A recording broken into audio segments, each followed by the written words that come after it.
दोस्तों, नेपाल में जो भी हुआ है, वहाँ के लोगों ने प्रकृति की मार झेली।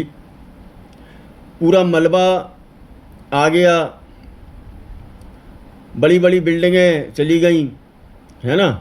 कारों का कोई पता नहीं है, कागज़ की नाव की तरह बह गई। व्यक्तियों को भगने का मौका नहीं मिला, मलबे में सांस लेने का मौका नहीं मिला।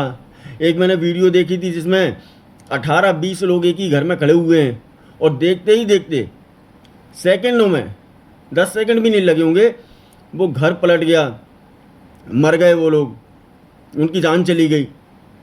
और आप ये सोचो कि कितने भाग्यशाली ऐसे लोग हैं जो इतनी बड़ी आपदा का शिकार होने के बाद भी बच गए। एक मैंने व्यक्ति की वीडियो देखी जिसमें केवल पूरा शरीर अंदर है उसका और केवल गर्दन बाहर रह गई। एक वीडियो और मैंने देखी जिसमें हमारे जवान, जो वहाँ के जवान हैं, वो एक छोटे से बच्चे को लेके चले आ रहे हैं, वो जिंदा बच गया।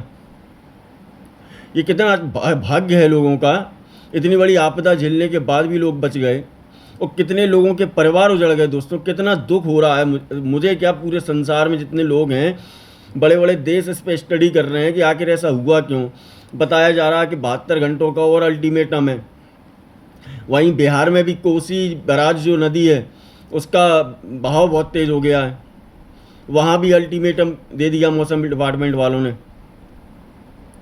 और आप इसी हादसे के दौरान जो 2-3 व्यक्तियों के वीडियो वायरल हुए हैं, जो पकड़ाई आए हैं पुलिस के द्वारा, क्या मतलब नीचता की पराकाष्ठा को भी पार कर दिया उन लोगों ने। वो इंसान नहीं है भाई, वो इंसान नहीं है।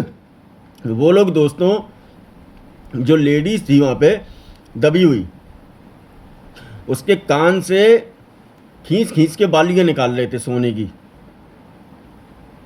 नीचता की पराकाष्ठा को पार कर दिया। किसी के हाथ मिल रहे हैं, किसी के पैर मिल रहे हैं, किसी की गर्दन मिल रही, किसी के साथ कुछ हुआ, किसी के साथ कुछ हुआ है। तुम लोगों को यहाँ भी चोरी दिखाई दे रही है कि चोरी कैसे की जाए। शर्म आनी चाहिए तुम लोगों को यार। तुम लोगों को डूब के मर जाना चाहिए था उसी में, उसी दलदल में। जब तुम्हारा कोई अपना जाता तब तुम्हें समझ में आता। और एक व्यक्ति और था जो है ना, जिसको तैरना आता था, तो जब बाढ़ शांत हो गई तो वो सिलेंडर उठा उठा के लेके आया।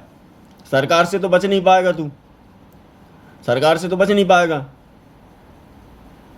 3 चौकियां चली गई, 32 के समथिंग जो पुलिस के जवान हैं वो लापता हो गए। हमारे यहाँ ऐसा बताया जा रहा है कि भारत देश के 400 लोग हैं वो लापता हैं। सैकड़ों की मौत हो गई, 200-300 की पुष्टि हो गई, हजारों लोगों के लापता होने की खबरें आ गई हैं। भारत में कितनी चिंता का विषय है, क्योंकि भारत लगा हुआ है, बिहार लगा हुआ है, यूपी लगा हुआ है, और तुम लोग ऐसे में चोरी कर रहे हो। जिन लोगों की जान चली गई, जिन लोगों के घर वाले उजड़ गए, जिनके परिवार भी बिछड़ गए उनके बारे में एक बार भी नहीं सोचा। प्रकृति की इतनी बड़ी मार जीवन में दुनिया नहीं भूल पाएगी। इतिहास में मैंने तो भैया आज तक कभी ऐसी दुर्घटना नहीं देखी। बड़े बड़े लोग कह रहे हैं, बताया जा रहा है कि बड़े बड़े देश स्टडी कर रहे हैं, उन्होंने रिपोर्टें भी सबमिट करी हैं कि आगे और भी कुछ हो सकता है। कई सारे ऐसे लोग हैं जो क्या बोलते हैं, नेपाल में जो दंगे हुए थे अभी 2 समुदायों के बीच में, जिससे कुछ लोगों को पलायन भी करना पड़ा, तो उसका फ़ायदा उठा के वो लोग कह रहे हैं कि नहीं नहीं, ऊपर वाले की मार है ये। ऊपर वाले की मार तो भाई और कहीं भी हो सकती है, गलत तो कह नहीं रहा। तो ऐसा नहीं है यार, किसी की मौत का अगर शोक नहीं मना सकते तो उसका उपवास भी मत उड़ाओ। बाकी सरकार को देखो, उन जनता के बारे में सोचो, कितने लोग बिछड़ गए, कितने लोग सड़क पे आ गए, जिनको अपनी ज़िंदगी दोबारा चालू करना पड़ी। जो 55-55 साल के लोग, उनको अपनी ज़िंदगी दोबारा चालू करना पड़ी, जिनके पास कुछ नहीं बचा। एक व्यक्ति की मैंने वीडियो देखी, वो बता रहा था कि करोड़पति था मैं, ना घर बचा, ना खाने में के लिए कुछ बचा मेरे को, केवल एक टी-शर्ट है मेरे पास। वो और उसकी मैडम, शायद मैडम भी थी उनकी, शायद वो भयंकर रो रहे थे वो लोग। पूरा देश शोक मना रहा है। ऐसा कोई संसार का कोना नहीं होगा जिसमें आज की डेट में नेपाल पे बात नहीं चल रही हो भाई। बिहार जुड़ा हुआ है, बिहार के लोगों के साथ क्या होगा, कितने लोगों के साथ अन्याय हो जाएगा।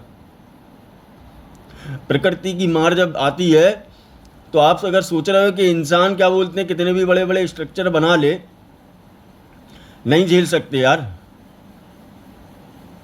सेकंडों में संसार खत्म हो सकता है प्राकृतिक आपदा से। प्राकृतिक आपदा से सेकंडों में संसार खत्म हो जाएगा। कई सारे डैम की सुरक्षा बढ़ा दी गई है। उत्तर प्रदेश में भी सुरक्षा के हाई अलर्ट कर दिए गए हैं। भारत देश से पूरी मदद जा रही है। नेपाल के लोग वीडियो बना बना के शुक्रिया अदा कर रहे हैं भारत का कि हमारे लिए पीएम मोदी जी ने ये किया, बहुत अच्छी अच्छी धन्यवाद दे रहे हैं भैया।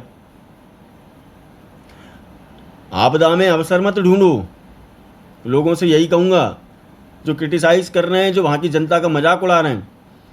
मैंने देखा भाई कि वहाँ से जो कुछ वर्कर्स थे दौड़े हुए चले आ रहे थे पहाड़ों पे, तो आप ये देखो जब वो पुल टूट रहा था लोहे का और वो कंक्रीट का, तो लोग बाग सीटियाँ बजा बजा के तालियाँ पीट रहे हैं। अरे एक बार उनके परिवार वालों के बारे में सोच लो। नीच लोगों, शर्म नहीं आती यार। कितनी बड़ी दुर्घटना घट गई लोगों के साथ, आत्माएं कप गई देखने वालों की, तो जिनने झेला होगा उनके साथ क्या हुआ होगा। फिर अपन तो सब मजाक उड़ा लो। क्यों उड़ा लो भाई? ऐसा नहीं करते यार। और तुम किसी की लाश में से गहने चुरा रहे हो, सिलेंडर चुरा रहे हो, किसी का कुछ कर रहे हो। उन जवानों की चिंता करो, उन परिवारों की चिंता करो जो लोग बिछड़ गए एक दूसरे से, जिन लोगों के वंश खत्म हो गए यार, जिन लोगों के वंश खत्म हो गए। सोच के देखो क्या होगा। कभी भी वो आगे चल के इस दुर्घटना के बारे में जिक्र करेंगे तो रूह कांप जाएगी उन लोगों की यार। ये सोचो आप। तो मजाक नहीं बनाते किसी का। कल को तुम्हारे साथ भी हो सकता है अगर तुम किसी का मौत का मजाक बना रहे हो तो।